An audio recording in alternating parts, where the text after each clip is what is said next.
Equality and diversity. What does this mean for your school?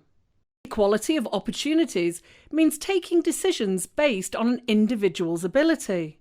All decisions in your school should be based on merit. This includes your recruitment decisions, appointments, training opportunities and promotions. Everybody in your school should be treated with respect. Mutual respect amongst colleagues is particularly important to ensure that there is no bullying or harassment in your school. Under the Equality Act, individuals are protected from unlawful discrimination on prohibited grounds. These are age, disability, gender reassignment, marriage or civil partnership status, pregnancy and maternity, religion and belief, sex, sexual orientation, race, colour, nationality and ethnic origins. In order for an individual to pursue a claim for unlawful discrimination, they must show that the treatment afforded to them is because of one of these protected characteristics. Most individuals in your school are afforded protection from unlawful discrimination. This includes employees, agency or temporary workers, and prospective employees such as those applying for a job. Individuals have a right not to be discriminated against, directly, indirectly, by association, or because of a disability. They also have the right not to suffer harassment or victimisation. Direct discrimination. This means treating someone less favourably than you treat or would treat others because of a protected characteristic. For example, a candidate does not get the job as a primary school teacher because he is male. Indirect discrimination. This means putting rules or arrangements in place that apply to everyone, but that puts someone with a protected characteristic at an unfair disadvantage. For example, a rule prohibiting part-time work. It applies to everyone, but more women than men are likely to have childcare responsibilities, which means they can only work part-time. So, unless your school's needs mean you cannot operate with part-time employees, the rule is discriminatory. Association and perception. It is unlawful to discriminate against someone because of their association with another person. For example, treating a carer less favourably because they care for an elderly relative. It is also unlawful to discriminate through perceiving someone to have a protected characteristic. For example, you reject a teacher for promotion because it was wrongly perceived she was gay. Discrimination arising from disability.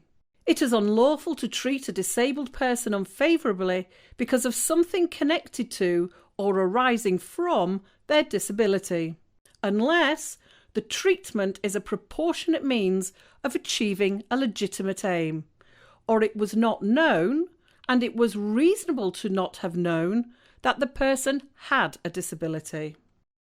Harassment. Harassment is unwanted behaviour linked to a protected characteristic that violates someone's dignity or creates an offensive environment for them. The conduct does not necessarily have to relate to a characteristic of the complainant. For example, a white man overhears others telling racist jokes, which he finds offensive. Victimisation. Victimisation is treating someone unfairly because they've complained about discrimination or harassment. For example, threatening to dismiss someone for bringing a grievance of unlawful discrimination. Claims in the Employment Tribunal. A claim for discrimination can be made against the school and any other person the individual believes is responsible for the discrimination. If the claim succeeds, any compensatory award is the joint and several liability of those whom the claims were made against. This means the school and the worker who has subjected the individual to unlawful discrimination are equally responsible for paying the financial award to the individual. What are an employee's remedies? If successful at an employment tribunal, an individual would receive a declaration of unlawful discrimination and compensation for financial losses, which is unlimited, and injury to feelings, as the school can be sued for the discriminatory actions of any of its employees. It's extremely important that everyone, from the senior leadership team to support staff, are trained in equality and diversity. What are the school's defences? There is no defence to direct discrimination. However, the school could justify indirect discrimination if it can show that the discrimination was a proportionate means of achieving a legitimate aim. The school may also be able to show that there is no vicarious liability for the acts of its employees, if the school can show that it has taken all reasonably practicable steps to prevent discrimination. So what should the school do about discrimination? Listen to staff who have legitimate concerns. Decide whether to conduct a grievance and/or a disciplinary investigation. Seek a solution, as nobody wants to work in an intimidating or hostile environment.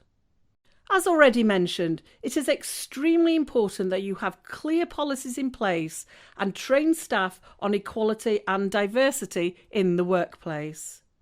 If you need assistance, please contact a member of the HR team at Fusion Business Solutions.